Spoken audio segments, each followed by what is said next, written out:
પાટીદાર સમાજના ખીલે મુખ્યત્વે ગાય બંધાતી ને જ્યારે સગપણ સાંતરત હતા ત્યારે એ કહેવામાં આવતું કે દૂધાણું કેટલું હોય ઘરે એમ. બધાય ગાયો કાઢવા લાગ્યા કે શા માટે, તો કે હવે સુખી બન્યા અને ભોગવાની વિચાર જે શહેરોમાં હાલતી હતી એ વિચારધારા પાછી આપણે કચ્છમાં ગામડામાં પહોંચી આવી. પોસ આવ્યાનું મુખ્ય કારણ એક તો એક જંગલ ઘટી ગયા. બીજો મુદ્દો એ છે કે માણસોને બધું તૈયાર રેડીમેડ મળે છે એટલે બધા ડેરીઓમાં લેવા માંડી ગયા. નમસ્કાર, પાટીદાર સૌરભ ન્યૂઝમાં આપનું સ્વાગત છે. કચ્છ રણની કઠિન પરિસ્થિતિમાં ખીલેલું જીવન. અહીં ગાય ભેંસ માત્ર ઢોર નહોતા, એ જીવનનો આધાર હતા, આસ્થા હતા અને પરિવારના સભ્ય હતા. 2 દાયકા પહેલાંનો સમય યાદ છે. ગામડાના દરેક આંગણે ગાય બાંધેલી દેખાતી. સવારે દૂધ દોહાતું, બાળકો ગાયના બચ્ચા સાથે રમતા, સાંજે ઘંટડા ગુંજતા અને એ અવાજોમાં આખું ગામ જીવતું. પણ હવે એ જ આંગણા સૂના છે, ઘંટડા મૌન છે, ગમાણો ખાલી છે. નવી પેઢીની માનસિકતા બદલાઈ રહી છે. પશુપાલન જે ક્યારેક ગૌરવ ગણાતું એ આજે નાનપ જેવી લાગણી પેદા કરે છે. સગપણની વાત આવે ત્યારે જો છોકરાવાળાના ઘરે ઢોર ઢાંખર હોય તો એને ખામી સમજી લેવામાં આવે છે. શહેર જેવી સુવિધાઓની ઈચ્છા, સ્વચ્છતા અને સુવિધાજનક જીવનનો મોહ ગામની ગૌરવભરી પરંપરાને ધીમે ધીમે પાછળ ધકેલી રહ્યો છે. ખાસ કરીને કચ્છના પાટીદાર સમાજમાં જે ખેતી અને પશુપાલન સાથે જોડાયેલા હતા, આ પરિવર્તન સ્પષ્ટ દેખાઈ રહ્યું છે. ગણતરીના ઘરોમાં જ હવે ગાય ભેંસ જોવા મળે છે. માલધારી સમાજ સામે પણ પડકારો છે. ચરિયાણ જમીન ઘટી રહી છે, વાડાઓનો અભાવ છે અને આધુનિક જીવનશૈલી મહેનતથી દૂર લઈ જઈ રહી છે. જૂની પેઢીના વડીલો માટે આ દ્રશ્ય હૃદય ચીરી નાખે એવું છે, કારણ કે તેઓ જાણે છે ગાય માત્ર દૂધ આપતું પ્રાણી નથી, એ ગૌમાતા છે, આસ્થા છે, 33 કરોડ દેવતાઓનો વાસ માનવામાં આવે છે. પ્રશ્ન એ નથી કે બદલાવ કેમ આવ્યો, પ્રશ્ન એ છે શું આપણે આ પરંપરાને પૂરેપૂરી ગુમાવી દઈશું?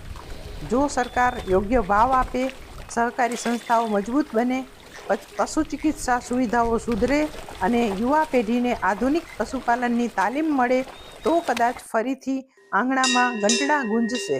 કચ્છની ધરતી પર ગાય ભેંસ માત્ર ઢોર નહોતા, એ જીવનના સાથી હતા. સમય છે વિચારવાનો, કચ્છની ઓળખ બચાવવી છે કે નહીં. ગાયોને માતાનો દરજ્જો આપો ને આ રાષ્ટ્રીય પ્રાણીનો દરજ્જો આપો ને, પણ તળિયેથી જે થવું જોઈએ એ તો આમ પબ્લિકને કરવાનું હોય ને. સરકાર તો હાલો કાયદો બનાવી દીધો રાજમાતાનો કે ગૌમાતાને રાષ્ટ્રીય પ્રાણીનો, એના પછી શું? બરાબર. એના પછી એનું નિભાવનું શું? બરાબર. આ દ્રષ્ટાંત જો જોવું હોય તો પાટીદાર સમાજના ખીલે મુખ્યત્વે ગાય બંધાતી ને જ્યારે સગપણ સાંતરત હતા ત્યારે એ કહેવામાં આવતું કે દૂધાણું કેટલું હોય ઘરે એમ. બરાબર. તો ખેતીને તો ધ્યાનમાં રાખતા જ સાથે સાથે દૂધાણામાં મારી દીકરી સુખી થશે કે નહીં એ પૂછવામાં આવતું. એ કેમ પૂછવામાં આવતું કે આપણા સુરાપુરા દાદાઓ છે, બધા દાદાઓ પાછળનો ઇતિહાસ આપણે જોઈએ તો ગાયોની રક્ષા માટે ગવાણા ને આજે આપણે એને પૂજી રહ્યા, તો એ સિદ્ધાંતને આપણે કેમ ભૂલી ગયા એમ? ગાયો 33 કરોડ દેવતા હોય તો એક જ ગાયને પૂજવાથી જો 33 કરોડ દેવતાની પૂજા થઈ જતી હોય ને આપણે જો હિન્દુ કહેવાતા હોઈએ તો ગાયના 33 કરોડ દેવતાને ભૂલીને આપણે જ્યાં ત્યાં ઘંટ વગાડીએ. નવીનભાઈ, ખાસ કરીને કચ્છના ગામડાઓમાં આ પશુપાલન ક્ષેત્રે જે પહેલા ઘરોઘર ગાયો બંધાતી, એ બાબતે અત્યારે પરિસ્થિતિ કેવી છે? અત્યારે મારા ધ્યાને જે પરિસ્થિતિ આવી છે, માંડવી તાલુકાના આપણા પાટીદાર ભાઈઓ જે વાડી વિસ્તારમાં રહે છે એમને કદાચ પશુપાલન જાળવી રાખ્યું મારા દ્રષ્ટાંત પ્રમાણે, પણ જે નખત્રાણા તાલુકાના ગામડા કે એ આજુબાજુના ગામડાઓ જે છે મુખ્યત્વે પાટીદારોના ગામો, ત્યાં આગળ તો 10% કહી તો કહેવાય. આપણે શરમ આવે કે આપણે ઘરે ગોવાળો જે પશુપાલક બીજી જ્ઞાતિનો હોય એ પાટીદારને ઘરે આવીને બેલ વગાડે કે દૂધ લેજો, બહુ ક્ષોભ થાય. પણ નવી પેઢી ગાયોની સેવા કરવી એની સમજણથી દૂર જતી રહી. 10 વર્ષ પહેલાં ગાયોનું પ્રમાણ ઘટતું ગયું, લોકો ગાયને વિદાય દેતા ગયા તો ગૌ ગંગા ગાયત્રીને શું એનું અભિયાન લઈને આવેલા હતા દયાપુરમાં. તાલુકાનું મિલન થયું અહીંયા કને. એ મિલનમાં મને ઊભાથી બોલવાનું કીધું. એટલે ત્યાં મેં કીધું કે ગાય માટે આદર મને છે અને હું ગાય કદી કાઢીશ નહીં. અને બધાને અપીલ કરું છું કે આપણે ધર્મમાં ગાયને માતા ગણીએ ને આપણે તો ઉપયોગી છે પાછી. તો મારી ઘરે ગાય કદી છૂટશે નહીં ગયું. પણ પરિસ્થિતિ એવી થઈ કે બધાય ગાયો કાઢવા લાગ્યા. કે શા માટે? તો કે હવે સુખી બન્યા અને ભોગવાની વિચાર જે શહેરોમાં હાલતી હતી એ વિચારધારા પાછી આપણે કચ્છમાં ગામડામાં પહોંચી આવી. તો મારો ભત્રીજો ભવાને ને એ ખેતી કરે છે. એ શું કે કાકા આપે ગાયો નહીં કાઢી ગઈ. મેં કહ્યું ભલે મક્કમ રહેજે. ભલા કહ્યું ભલે. તો સમય જે વીત્યો ને તો પાડામાં અમે બે રહ્યા ગાય રાખવાવાળા. તો બેનો એકબીજા મળે ને, તમે હજી ગાય રાખીએ કે હજી ગાય રાખીએ? તો ભવાન મને કે ભાઈ મારું ઘર ડગવા માંડ્યું કે કાકા તમે સંભાળજો. મેં કે તું જો કાઢી તો પછી મારું ઘર તો ડગી તો પતવાડો રે. આ બે અહીંયા આપણે. તો એમ કરતાં એના ફળિયાવાળા એની વહુને કે તું હજી ગાય રાખી બેઠા કે જૂનવાણી કે અમે તો વેચાત દૂધ લઈ રહ્યા. એમ કરતાં એના ઘરે ગાય નીકળી ગઈ. પછી બચ્યા હું એકલો.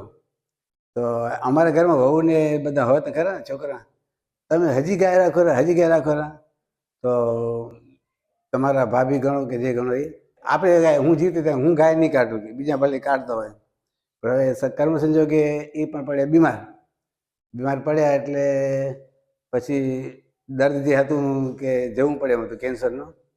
તો છેલ્લે મને કે હવે મારા ગયા પછી ગાયને સંભાળ લેશે કે નહીં લે.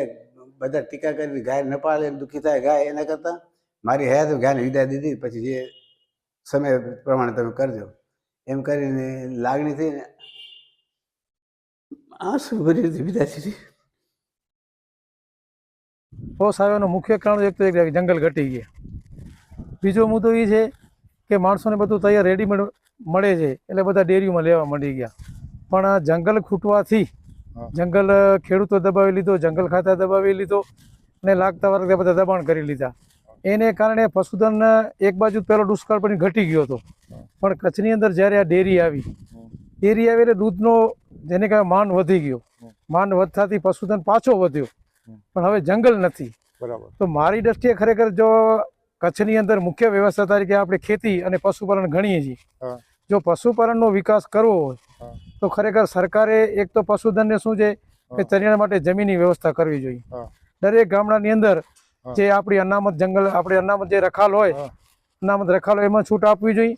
પછી દરેક પશુ દીઠ જે આ લોકો જમીન ફાળવે છે ગૌચર તરીકે, એ ગૌચર જમીનો લગભગ બધી દબાણોમાં છે. અચ્છા વેલાભાઈ, હવે એ વિષય બરાબર છે, આપની વાત સાચી છે. પણ જે આપણે દરેક સમાજની નવી પેઢી છે એ પશુપાલન તે વિમુખ થતી હોય એવું લાગે છે. તો એ બાબતે થોડોક કયો આપ. એ બાબતમાં સાહેબ સ્પષ્ટ એવું દેખાય છે કે જો પહેલા તો વાણિયા બ્રાહ્મણો પટેલ બધા પશુ રાખતા હતા અને એ વિમુખ થાય એનું કારણ થોડું ઘણું એજ્યુકેશન આવ્યું. તો છતાં હજી અમારી સમાજની અંદર એવું છે કે પશુધન રાખવા માટે તૈયાર છે ઓલરેડી, પણ પૂરતું એની જગ્યા તો કમસે કમ સાહેબ હોવી જોઈએ ને. અત્યારે માલધારીઓ પાસે નથી વાડા બચ્યા, નથી એને પશુને રાખવા માટે ક્યાં ચરિયાણ માટે જમીન. તો સરકારે ખરેખર તો પહેલો એ મુદ્દો વિચારવો જોઈએ કે જેની પાસે ખરેખર લીગલી માલ હોય એને ખરેખર હું તો એમ માનું છું 5 એકર જમીન આપવી જોઈએ. પછી એમને વાડા માટે રહેણાંક માટે પશુને કમસે કમ એક રાત્રે આપણે પૂરી બીજે દિવસે સવારમાં એની ડોય જ્યારે થતી ત્યારે બીજો જગ્યા હોવી જોઈએ. તો કમસે કમ એને 700-800 મીટર જમીન આપવી જોઈએ. સાંજે ગોધૂલીના સમયે વગડામાંથી પાછી આવતી આ ગૌ માતાના દ્રશ્યો કદાચ વર્તમાન પેઢીને લાંબા સમય સુધી જોવા ન પણ મળે. જો આપણે સમયસર નહીં જાગીએ તો ન કલ્પી શકાય તેવું નુકસાન થવાનું છે એ નક્કી છે. જો આ પરંપરા તૂટશે તો માત્ર એક વ્યવસાય નહીં, એક આખી સંસ્કૃતિ ખોવાઈ જશે. કચ્છ પૂછે છે, શું તમે તૈયાર છો એને બચાવવા?